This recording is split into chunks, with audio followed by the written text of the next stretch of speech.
नमस्कार दोस्तों, स्वागत है आप सभी का आपके अपने यूट्यूब चैनल स्मार्ट स्टडी में। आज की क्लास में हम देखते हैं एसपीटी के कुछ इंपॉर्टेंट क्वेश्चन हैं यहाँ पे, जिनको एक बार आप देख लीजिए। एक आपके एग्जाम के पॉइंट ऑफ व्यू से काफ़ी इंपॉर्टेंट है। ठीक है, इतने क्वेश्चन अगर आप कर लेते हैं तो यकीनन मानिए कि आपका 6 से 8 नंबर तो कहीं नहीं जाएगा, मतलब इतना तो आराम से आप कर लीजिएगा। तो यहाँ पे देखते हैं, फर्स्ट क्वेश्चन यहाँ पे है आपका, संथाल परगना काश्तकारी अनुपूरक उपबंध अधिनियम 1950 राज्य के किन जिलों में प्रभावी है। ठीक है, तो हमने पढ़ा था कि एसपीटी जो एक्ट है ये संथाल परगना प्रमंडल में लागू हुआ था। ठीक है, इसमें ये 6 जिलों पे मोस्टली इसका इफेक्ट है, जो कि दुमका है, पाकुड़ है, साहिबगंज है, गोड्डा है, जामताड़ा है और देवघर है। ठीक है, समझ में आ गया होगा। अब नेक्स्ट क्वेश्चन यहाँ पे हम देखते हैं कि एसपीटी एक्ट 1949 में के किसी खंड विशेष में संशोधन का अधिकार किसे दिया गया है। ठीक है, तो हम जानते हैं कि संशोधन कहाँ पे होता है, तो ये तो विधानसभा में ही होगा। ठीक है, एसपीटी क्योंकि ये स्टेट का कानून है, तो ये विधानसभा में होगा, और विधानसभा में इसको कौन करेगा, तो राज्य सरकार इसको करेगा। ठीक है, तो आंसर यहाँ पे राज्य सरकार हो जाएगा। इसके बाद देखते हैं एसपीटी एक्ट के संदर्भ में आदिवासी का क्या तात्पर्य है। ठीक है, तो हमने एसपीटी में पढ़ा था, वहाँ पे धारा 4 था। धारा 4 में वहाँ लिखा हुआ था शेड्यूल ख में, मतलब जो अनुसूची ख में नाम दर्ज था कि आदिवासी का तात्पर्य क्या है, तो धारा 4 में इसके बारे में उल्लेख किया गया है। इसके बाद देखते हैं धारा 4, अगर कोई रैयत अपनी जोत को ऋण के रूप में हस्तांतरित करता है तो उसे ब्याज सहित मूलधन चुकता करने तक जोत का अधिकार समाप्त हो जाता है।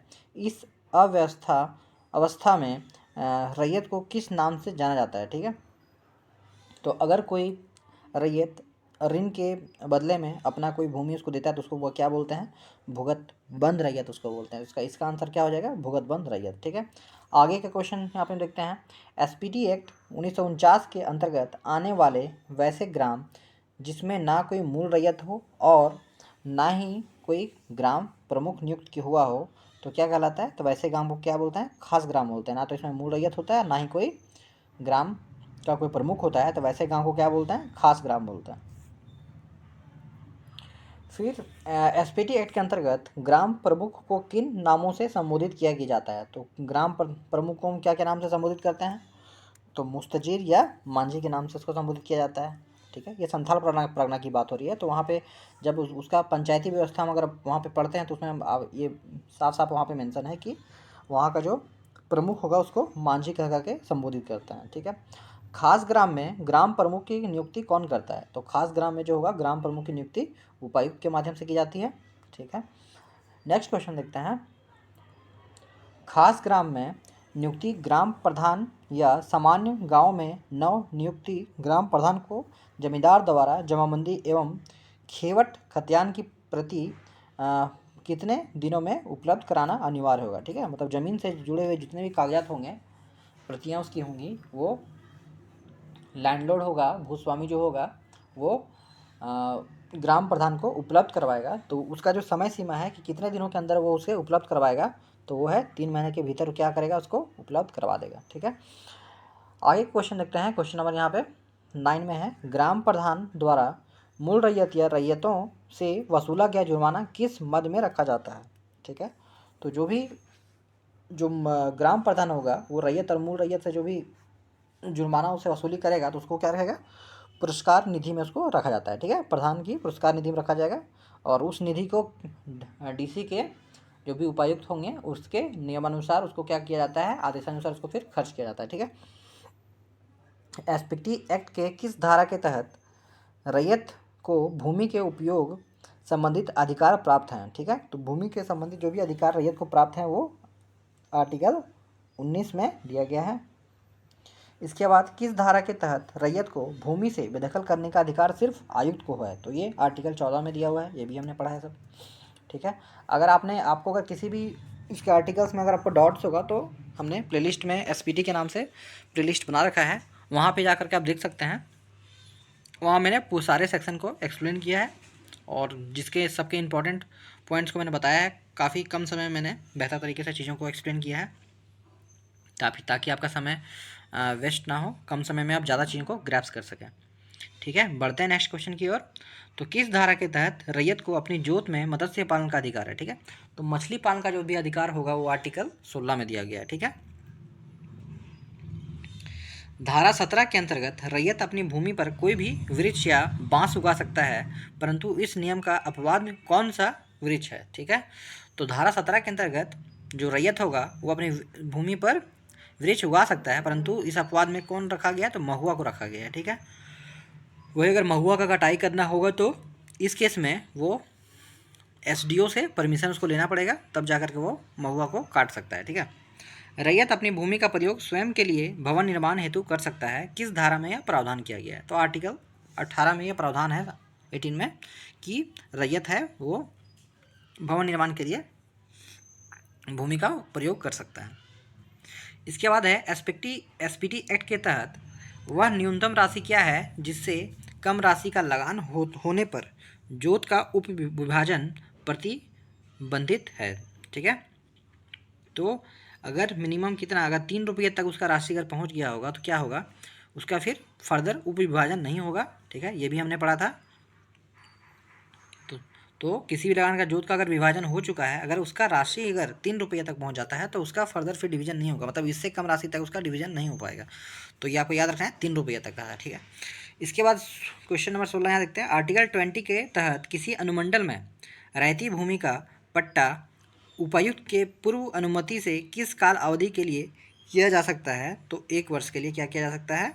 रहती का भूमि का पट्टा उपायुक्त के पूर्व अनुमति से काल अवधि के लिए उसको दिया जा सकता है। ठीक है, फिर 17 में है एसपीटी एक्ट के किस धारा के तहत रैयत अपने जमीन का विक्रय दान, बंधक, वसीयत या पट्टा के जरिए नहीं कर सकता है? तो आर्टिकल 20 के तहत क्या कर सकता है? वो रैयत अपनी जमीन का विक्रय दान, बंधक, वसीयत, पट्टा के जरिए नहीं कर सकता। ये आर्टिकल आपका 20 में दिया हुआ है।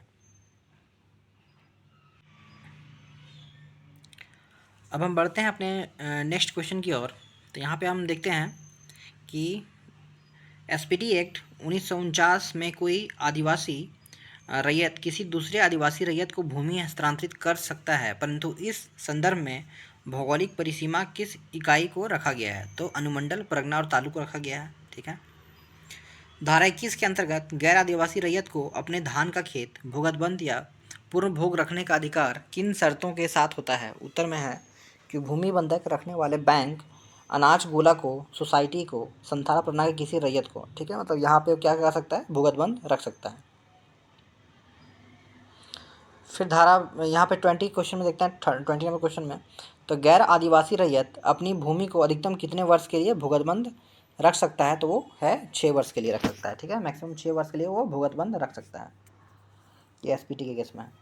धारा 21 के अंतर्गत अगर गैर आदिवासी की जोत का भूगतबंद अवधि समाप्त होने के बावजूद भी अगर कोई बंधकार जमीन से अधिकार नहीं छोड़ता है तो उसे दंड दिया जा सकता है। तो उसके लिए उसको क्या हो सकता है? 3 माह का जेल हो सकता है और साथ ही 500 रुपये या दोनों का उसको जुर्माना लगाया जा सकता है। ठीक है, इसके बाद धारा मतलब आर्टिकल 22 के अंतर्गत कोई भी रैयत अपनी भूमि को किसी परिस्थिति में अस्थायी रूप से ट्रस्ट को जोत कार्य के लिए हस्तांतरित कर सकता है। तो यह है गांव में अस्थायी अनुपस्थिति, बीमारी या शारीरिक अक्षमता, हल बैल का अभाव हो या फिर किसी का स्त्री का विवाह करना हो। तो इस केस में क्या कर सकता है कि वह अस्थायी रूप से ट्रस्ट को जोत कार्य के लिए हस्तांतरित कर सकता है। अगर ये सब उसके पास मजबूरी रहा हो कि वो गांव में अस्थायी रूप से रेगुलर नहीं रह पा रहा हो, या फिर उसको किसी तरह का कोई बीमारी रहा हो, या फिर उसके पास हल बैल नहीं रहा हो जिसके कारण वो क्या हो सकते हैं? खेती नहीं कर सकेगा, या फिर उसको किसी का शादी विवाह करना हो अपने घर में स्त्री लोग का। तो इस केस में क्या होगा? वो अपनी भूमि का अस्थायी रूप से ट्रस्ट को दे सकता है। ठीक है, फिर 23 नंबर में देखते हैं यहाँ पे हम। जब कोई रैयत जोत की बिक्री दान या वसीयत के जरिए हस्तांतरण होता है तो ऐसी स्थिति में जमींदार निबंधक शुल्क निर्धारण करता है। तो ये है 1 वर्ष वार्षिक लगान का, 2% तक या फिर अधिकतम 50 रुपये तक एवं 50 पैसे तक का, इतना तक क्या कर सकता है? वो निबंधन शुल्क रख सकता है। ठीक है, बंजर भूमि या खाली भूमि की बंदोबस्ती एक पट्टा के माध्यम से किया जाएगा।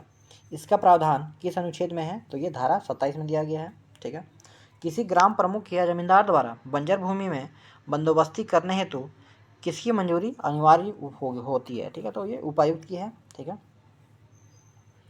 बंजर भूमि के बंदोबस्ती से अगर किसी रैयत का अहित हुआ हो तो कितने समय अवधि के भीतर उपायुक्त के पास अपील कर सकता है, तो 1 साल के भीतर अपील कर सकता है कि उसका जो बंदोबस्ती हुआ है वो एक लीगल तरीके से नहीं हुआ है, ठीक है, उसमें उसका अहित हुआ रैयत का, तो इस केस में वो वहाँ पे अपील कर सकता है 1 वर्ष के भीतर। बंजर भूमि बंदोबस्ती का कितने वर्षों तक कृषि भूमि तक पर नहीं बदलने पर बंदोबस्ती रद्द माना जाएगा, तो 5 वर्ष के अंतर्गत अगर किसी भूमि को अगर बंदोबस्ती के लिए लिया गया है, अगर 5 वर्ष के भीतर अगर उसको उस कार्य के लिए कृषि भूमि के लिए उसको यूज़ नहीं किया गया है तो वो बंदोबस्ती रद्द माना जाएगा और वो भूमि वापस से फिर भूस्वामी को जो भी होगा वहाँ पे गवर्नमेंट उसको ट्रांसफ़र हो जाएगा, ठीक है। किसी ग्राम में चिन्हित वो कौन सी भूमि है जो खाली जोत होने के बावजूद बंजर या खाली भूमि की श्रेणी में नहीं है आता है, ठीक है, तो इसमें ये पूजा का स्थान जाहिर स्थान होता है वो होता है, शमशान होता है, कब्रिस्तान भूमि होता है, इसको क्या बोलेंगे, इसको बंजर या खाली भूमि की श्रेणी में इसको नहीं रखा जाता है, ठीक है। किसे जमींदार या भूस्वामी द्वारा जमीन पर विकसित जलाशय केंद्रों के उपयोग पर कर की दर निर्धारित है, तो इसका दर निर्धारित नहीं किया गया है, ठीक है। किसी धारा के तहत ग्राम के प्रत्येक रैयत को वन भूमि एवं चारागाह भूमि पर मवेशी चराने का अधिकार होगा, तो ये धारा 21 में दिया गया है कि किसी भी रैयत को वन भूमि या चारागाह भूमि पर मवेशी को जानवर को चारा चराने का अधिकार है, वो उसको आर्टिकल 31 में दिया गया है। फिर यहाँ पे धारा 38 के अंतर्गत कुल ग्राम भूमि में कितना प्रतिशत हिस्सा चारा भूमि के लिए आवंटित होना आवश्यक है, तो मिनिमम 5% होना आवश्यक है। 5% से कम रहेगा तो फिर हम क्या करेंगे, उसको एक्सटेंड करके 5% तक उसको लाया जाता है, ठीक है, ऐसा प्रावधान धारा 38 में दिया गया है। किसी पहाड़िया गांव के बंजर भूमि का बंदोबस्त गैर पहाड़िया जनजाति के व्यक्ति के साथ नहीं की जा सकती है, यह प्रावधान किस अनुच्छेद में है, तो ये आर्टिकल 41 में दिया गया है कि बंदोबस्ती उसका गैर पहाड़िया के साथ नहीं हो सकता है। बढ़ते हैं हम नेक्स्ट क्वेश्चन की ओर। आशा करता हूँ कि अभी तक जो भी आपने क्वेश्चन किया हो आपको समझ में आया हुई हो। अगर आपको समझ में नहीं आ रही हो तो आप कमेंट बॉक्स में हमें बताएं कि कहाँ पे आपको डाउट आ रही है। मैं नेक्स्ट वीडियो बना करके वहाँ पे आपको सॉल्व करने की कोशिश करूँगा, ठीक है। तब तक देखिए नेक्स्ट क्वेश्चन यहाँ पे आप, ठीक है। चलिए बढ़ते हैं नेक्स्ट क्वेश्चन की ओर। तो यहाँ पे देखिए आप, एसपीटी एक्ट के किस धारा के तहत प्रावधान है कि जमींदार ग्राम प्रमुख या मूल रैयत वस्तु के रूप में लगान स्वीकार नहीं करेगा, तो ये आर्टिकल 43 में है कि कोई भी जमींदार ग्राम रैयत से जो भी उसका प्रमुख होगा उससे वो वस्तु के रूप में किसी तरह का वो लगान नहीं लेगा, ठीक है, ये आर्टिकल 43 में मेंशन है, ठीक है। धारा 48 के अंतर्गत लगान की रसीदों एवं लेख से जुड़ा रिकॉर्ड किस अधिकारी के कार्यालय में रहना अनिवार्य होगा, तो ये अनुमंडल अधिकारी के कार्यालय में रहना अनिवार्य होगा, ठीक है, और ये काम होगा राज्य सरकार का, ठीक है। फिर हम देखते हैं नेक्स्ट क्वेश्चन में, उपायुक्त किन परिस्थितियों में बंदोबस्त भूमि पर लगान की कटौती कर सकता है, ठीक है। तो लगान की कटौती किस परिस्थिति में कर सकता है, तो वो है जोत में बालू पड़ने या उपज घटने या स्थायी उपज घटने से, ठीक है। मतलब यहाँ पे देखिए ये जो कटौती है ये आर्टिकल 50 में मेंशन दिया गया है, और इसमें ये है कि जोत में बालू पड़ने या उपज घटने या अस्थायी उपज घटने, मांग के 6 महीने के भीतर सिंचाई सुविधा ना मिलने और खाद्यान्न मूल्य में गिरावट, ठीक है। मतलब ये सब अगर केस अगर उत्पन्न होता है रैयत के साथ तो क्या करेगा, वो उपायुक्त को आवेदन जैसे दे सकता है, तो वहाँ पे क्या होगा, उसका लगान में कटौती किया जाएगा, ठीक है, ऐसा प्रावधान उसमें दिया गया है। नेक्स्ट देखते हैं, एसपीटी एक्ट के धारा 52 के तहत जमींदार या उसका एजेंट बंदोबस्ती लगान के अलावे अतिरिक्त लगान की वसूली करे, ठीक है। मतलब जितना लगान दिया गया है अगर उससे ज़्यादा अगर वसूली करता है तो क्या होगा, उसको 6 महीने का जेल हो सकता है और साथ ही साथ 500 रुपये का जुर्माना लग सकता है, या तो फिर दोनों उस पर लगाया जा सकता है, ठीक है, ऐसा प्रावधान है, ठीक है। धारा 53 के अंतर्गत किसी भी जमींदार को किन प्रयोजनों से उपायुक्त के पास आवेदन देकर भूमि अधिग्रहण का अधिकार होगा, तो ये धर्म, शिक्षा, सिंचाई, राष्ट्रीय नीति या भूमि का सामूहिक स्वामित्व होगा, तो उस केस में क्या होगा, उपायुक्त के पास आवेदन देकर के भूमि अधिग्रहण का अधिकार होगा ये जमींदार के पास, ठीक है। तो ये धारा 53 में ऐसा दिया गया है। धारा 55 के अंतर्गत लगान की वसूली के लिए रैयत के विरुद्ध किस समय सीमा के भीतर अन्य मुकदमे दर्ज नहीं होंगे। ठीक है, अगर एक मुकदमा अगर चल रहा है, ठीक है, रैयत के विरुद्ध, तो उस 6 महीने के भीतर कोई दूसरा मुकदमा दर्ज नहीं होगा, जब तक कि मतलब मान लिया कि 6 महीने के भीतर उसको सॉर्ट आउट कर लिया जाएगा, तब उसके ऊपर फिर दूसरा मुकदमा लगाया जा सकता है। मतलब एक साथ दो मुकदमा 6 महीने के भीतर नहीं चलेगा। ठीक है, धारा 57 के अंतर्गत अगर बंदोबस्ती से जुड़ा आदेश उपसमाहर्ता द्वारा निर्गत किया गया हो तो कोई रैयत इसके विरुद्ध आवेदन कहाँ प्रस्तुत करेगा, तो ये एसडीओ के पास प्रस्तुत करेगा।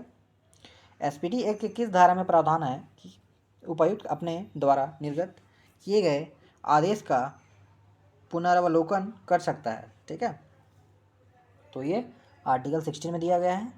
ठीक है, कि वह अपने आदेश का फिर से रिव्यू कर सकता है, पुनर्वालोकन कर सकता है, तो आर्टिकल 60 में दिया गया है। एसपीटी एक्ट की किस धारा में प्रावधान है कि युक्ति द्वारा निर्गत आदेश को परिवर्तित करने या रद्द करने के लिए न्यायपालिका में कोई वाद दर्ज नहीं हो सकता है, तो आर्टिकल 63 में है। ठीक है, एसपीटी एक्ट के धारा 65 का के तहत राज्य सरकार किस काल अवधि तक का लगान एकमुश्त वसूल सकता है, तो वो एक साथ 10 साल तक का लगान को वसूल सकता है, ये धारा 65 में कहा गया है। ठीक है, उपायुक्त द्वारा जारी किए गए आदेश को आयुक्त कार्यालय या नियुक्ति न्यायाधिकरण के पास आदेश निर्गमन की तारीख के कितने दिनों के भीतर किए गए अपील स्वीकार होंगे, तो 90 दिनों के भीतर के अपील स्वीकार्य होंगे आयुक्त कार्यालय में। ठीक है, जमींदार अगर किसी रैयत ग्राम में बांध, आहार, जलाशय की मरम्मत या रख रखाव नहीं करता है तो उसके ऊपर कितना अर्थदंड निर्धारित होगा, तो 200 रुपये का उसको दंड लगाया जाएगा। अगर जमींदार अगर किसी रैयत ग्राम में बांध या फिर उसका जलाशय का मरम्मत नहीं करवाता है टाइम टू टाइम, तो उसके लिए उसको 200 रुपये का जुर्माना लगेगा और अपराध की निरंतरता में किस्ती में उसे 5 रुपये डेली उसको भुगतान करना पड़ेगा। ठीक है, उसके बाद देखते हैं नेक्स्ट है एसपीटी एक्ट की धारा 67 के अंतर्गत अगर ग्राम रैयत चारागाह भूमि का अतिक्रमण करता है तो वैसी स्थिति में रैयत के ऊपर कितना अर्थदंड अधिरोपित होगा। ठीक है, तो यहाँ पे अगर रैयत क्या करता है, ग्राम रैयत अगर चारागाह भूमि का अतिक्रमण करता है तो वैसी स्थिति में उसके ऊपर 200 रुपये का जुर्माना लगेगा और अपराध की निरंतरता की स्थिति में 5 रुपये दैनिक अर्थदंड अधिरोपित होगा। ठीक है, तो आशा करता हूँ कि ये वीडियो आपके लिए काफ़ी हेल्पफुल रहा होगा। अगर आपको एक बार में अगर क्लियर ना हुआ हो, समझ में नहीं आई हो, तो वीडियो को दोबारा देखें। ठीक है, यकीनन आपको समझ में आ जाएगा। और साथ ही साथ जो भी प्लेलिस्ट में मैंने एसपीटी को लेकर के वीडियो बनाया है उसको ज़रूर देखें। अगर ये 2-3 वीडियो अगर आप देख लेते हैं तो यकीन मानिए कि आपका एसपीटी के एक भी क्वेश्चन आपके नहीं छूटेंगे, सारे क्वेश्चन आप आसानी से कर लेंगे। और जो भी मेन जो क्वेश्चन स्टूडेंट का छूटता है वो यही सब पार्ट से छूटता है, एसपीटी और सीएनटी। इसके बाद मैं सीएनटी की क्लासेस भी स्टार्ट करूँगा। अगर आपने अभी तक हमारे चैनल को सब्सक्राइब नहीं किया तो चैनल को सब्सक्राइब कर लें और बेल आइकन को भी प्रेस कर लें ताकि हमारे आगे आने वाली वीडियो की नोटिफिकेशन आप तक पहुंच सके। धन्यवाद।